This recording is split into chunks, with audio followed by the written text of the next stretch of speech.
Good morning, everybody. Welcome to Lowry at Home. I'm your host, Naturalist Kirk.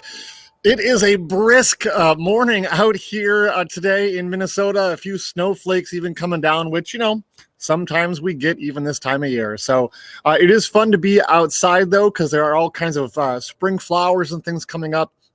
And Naturalist Lauren is going to be talking to us about some spring flowers and the difference between sort of native and non-native and what invasive species are. And we get to see her do some invasive species removal. So I'm going to swing things over to Lauren and have her tell you what she's talking about.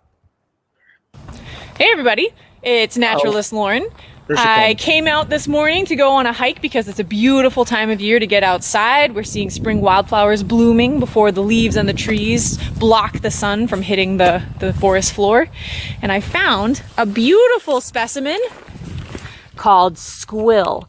They've got these deep blue flowers. They can spread and just make this wonderful carpet across the forest floor.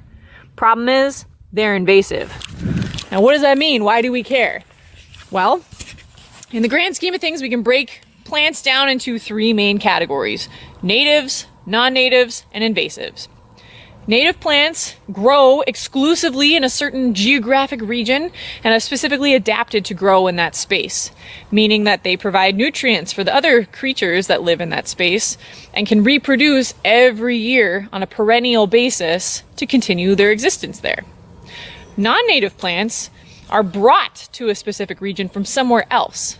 Sometimes they can grow just fine in that space, but maybe they don't have the ability to continue growing in that space, or maybe they're just not providing the nutrition for the native species living in that area.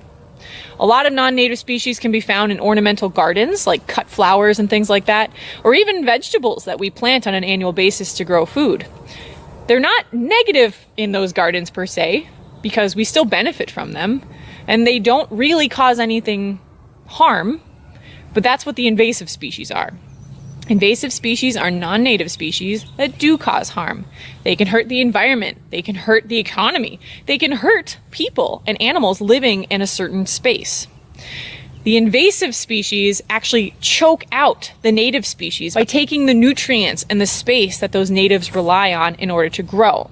So in the case of Squill, this blue flower here, it's growing amongst bloodroot, another type of spring ephemeral that's native to Minnesota. There are other types of spring ephemerals like Dutchman's breeches, ruined anemone, cutleaf toothwort, and even sharp-lobed hepatica.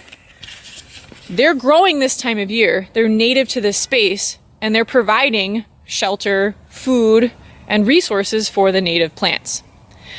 We're going to remove the squill. We don't want it to spread.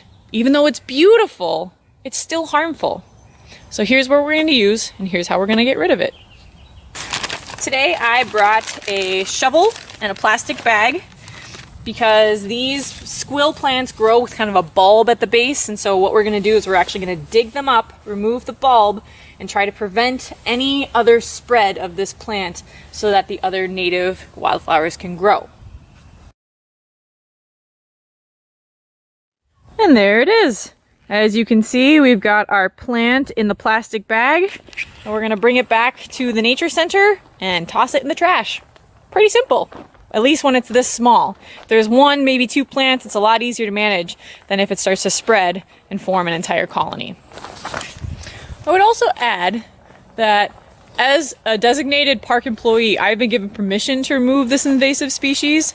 If you're at the park or another park and you see an invasive plant, you can report it to somebody, but please don't remove it without permission. So thanks for taking the time to learn a little bit about an invasive species, help me remove it, and maybe you'll get to apply some of this knowledge in your own backyard or garden. We hope you get outside and enjoy the beautiful wildflowers this spring, and we'll see you next time. Bye. Thank you, Lauren, for telling us about those invasive species. If you see anything like squill out on the trails at Lowry Nature Center in Carver Park, please do let us know. We want to know when those things are showing up so we can get on that and keep them out of the park. We don't want you to stay out of the park, though. We do want you to be coming out and having a great time. So we hope to see all of you out there sometime soon. If you go out today, don't be like me. Put a hat on. Everybody have a great day, and we'll see you back here next Monday at 10 o'clock on Lowry at Home. Bye-bye, everybody.